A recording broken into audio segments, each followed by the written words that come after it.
All right, so the Minnesota Vikings knock off the Indianapolis Colts to complete the Sunday portion of the Week 9 schedule in fantasy football. It's the Fantasy Sports Boss with some thoughts and observations from the games yesterday. And really, as far as regarding last night, so Joe Flacco, like the magic came off. No touchdown passes, took 3 sacks, threw an interception. Josh Downs did catch 6 passes for 60 yards. So Josh Downs continues to do his thing with Joe Flacco. They seem to be very simpatico on the same wavelength, those two. But Michael Pittman, only 1 catch.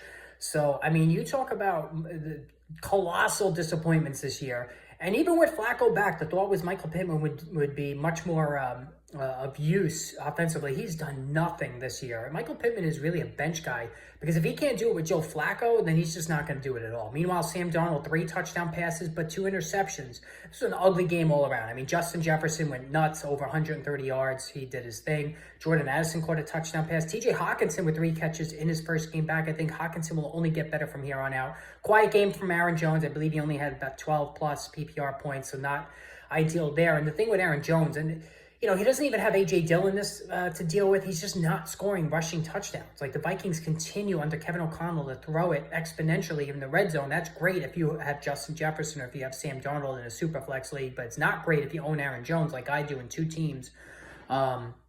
So that is quite annoying there. But yeah, overall yesterday, nothing really shocking. Josh Allen continues his fantasy MVP push. Lamar Jackson, what more can you say? Right now, he is the clubhouse favorite, Lamar Jackson, for MVP. Fantasy MVP, maybe even real life MVP could be his 3rd, which is insane.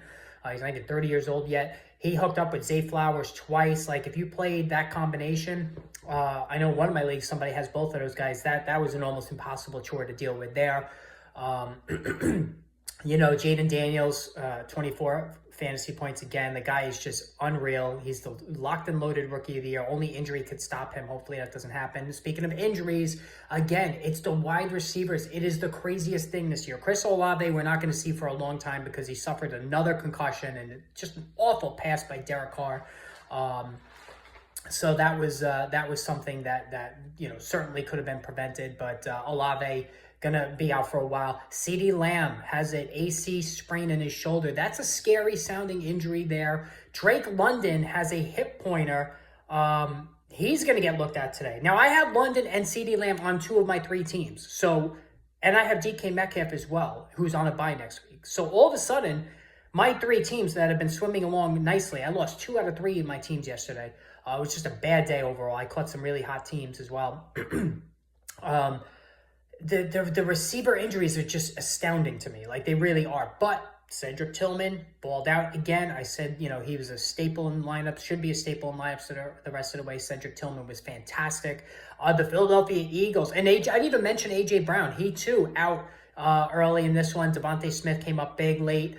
Jalen Hurts, this offense looks great. Saquon Barkley, 2 touchdowns, ran all over the place. He was quiet for a couple of weeks coming into this, but Saquon Barkley had a huge game. So those are some of the thoughts I had as far as Week 9. Of course, we have the Chiefs tonight against the depleted Tampa Bay Buccaneers. So hopefully you guys get what you need tonight.